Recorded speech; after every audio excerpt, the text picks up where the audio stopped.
Ah, bordel de qui soyeux. Pardon. Donc voilà, c'est le tuto ZBrush. Donc là pour l'instant ce sera l'introduction, hein. Vous me l'avez beaucoup demandé, bah ça y est, c'est là. C'est bonjour. Alors les amis, je vous le cache pas, ça va être extrêmement dense. Ça va se jouer probablement en 12 chapitres qui seront eux-mêmes probablement découpés en Ne t'inquiète 14 pas, ça va bien se sous-parties. passer. Enfin là Ça va c'est le bien se plan que passer, j'ai ne t'inquiète papier pas. là devant moi, mais T'inquiète pas. je Hein? sais pas Ne si... t'inquiète. enfin ouais.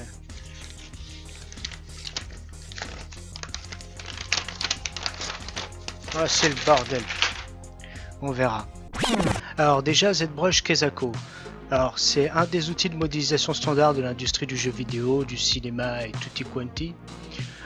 L'avantage de ZBrush, c'est que vous avez accès à un niveau de résolution qui est complètement dingue, difficilement atteignable en fait avec d'autres logiciels équivalents, grâce à une technologie en fait exclusive de pixels 3D que l'on appelle communément le pixel. Donc c'est pour ça qu'en fait Pixologic, Pixel, ZBrush, blablabla. Tout comme un pixel, donc c'est-à-dire un petit carré colorisé sur une grille matricielle, ce qu'on peut retrouver sur un Photoshop ou n'importe quel logiciel de retouche photo. Et bien là, en fait, chaque pixel va fonctionner comme un pixel, mais il va contenir une information de position en abscisse X et Y, donc pareil, sauf qu'il aura en plus une valeur Z, donc de profondeur, d'orientation, de couleur et de matériaux. Alors ça peut paraître un peu contre-intuitif. Si je donnais un élément de comparaison, c'est une technologie qui est très similaire à celle du voxel, même si le voxel c'est un autre type de pixel 3D quand même, hein. C'est pas vraiment la même chose, mais j'essaie de vulgariser. Alors, pas besoin d'ouvrir votre logiciel encore, moi je vais le lancer, c'est simplement pour que vous puissiez vous en construire en fait une image mentale. Je vais vous mettre en application en fait ce que c'est que le pixel, et je vais vous montrer quelques applications de cette technologie, histoire de montrer un peu la puissance cosmique. Voilà, c'est bon. Alors nous voici sur le logiciel. Donc ne l'ouvrez pas, hein. C'est simplement pour que vous puissiez comprendre ce que c'est qu'un pixel. Donc on peut déposer des objets 3D. Là on va prendre simplement une broche comme ça, un simple layer. Et là je suis en train de déposer de la matière sur le fond de mon Canva. Et si je continue à en déposer, on voit que ça s'accumule. Ça monte sur l'axe Z, comme on l'avait vu précédemment sur ce schéma ici. Donc là, on n'est pas en 3D, hein. On est toujours sur un espèce de 2,5D. Chaque objet que je vais poser indépendamment au départ, je vais pouvoir les déplacer, les agrandir ou les tourner.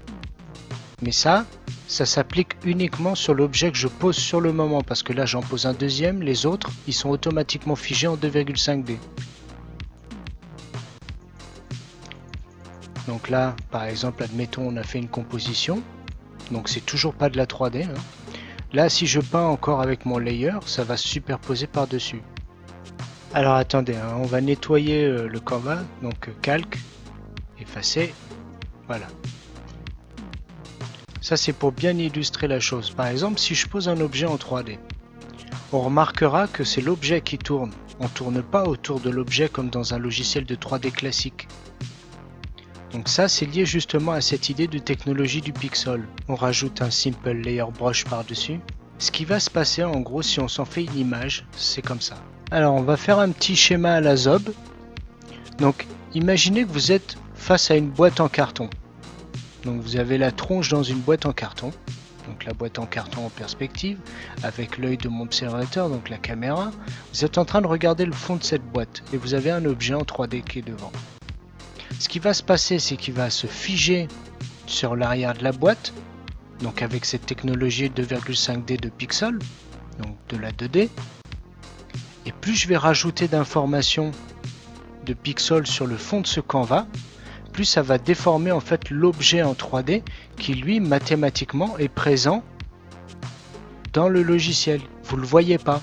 Et c'est ce qui permet justement d'avoir des modèles avec énormément de polygones, des millions et des millions de polygones.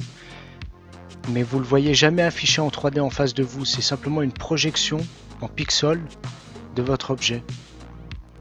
Donc ça reste bien figé ensuite sur le Canva. Par exemple là si je zoome, on voit bien c'est un peu comme si c'était une image en 2D. Malgré le fait que je puisse continuer à rajouter de la matière et déformer sur l'axe Z. Donc on va nettoyer tout ça. Et on va ramener un objet 3D directement. Donc ce qui va se passer, c'est qu'on clique sur Edit, donc pour éditer l'objet.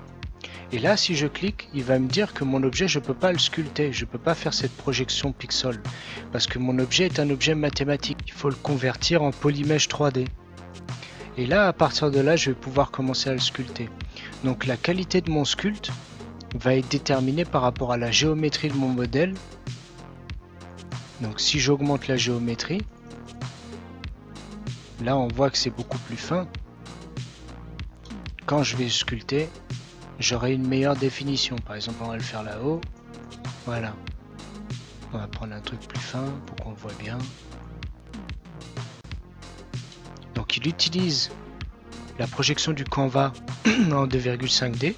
Et pourtant là, quand on regarde, c'est là où ça fait toute la puissance, c'est que je peux monter en géométrie d'une façon quand même complètement dingue. Et pourtant, ça reste fluide. Là, on est à 33 millions de polygones. Et là, admettons, je vais avoir une vingtaine de sous-objets à 33 millions de polygones. Donc on va monter le truc, regardez le chiffre. On monte encore un petit coup. 166 millions de polygones. T'imagines si tu ouvrais ça dans un logiciel de 3D classique, à moins d'avoir un PC de la NASA de la mort qui tue, c'est mort, tu vois. Alors que là, ça reste fluide.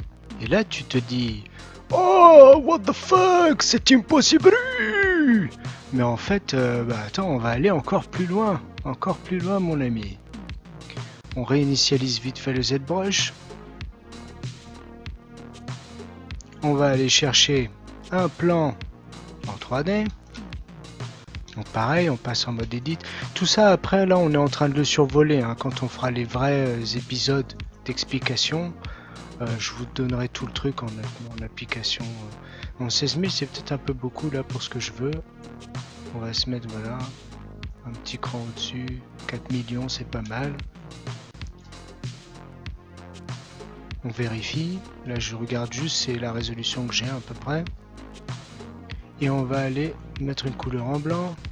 Et là, à partir d'une image, donc d'une texture en 2D, avec cette technologie du pixel, il est capable de comprendre qu'un pixel foncé va être en retrait et qu'un pixel clair va être plus en avant sur l'axe Z.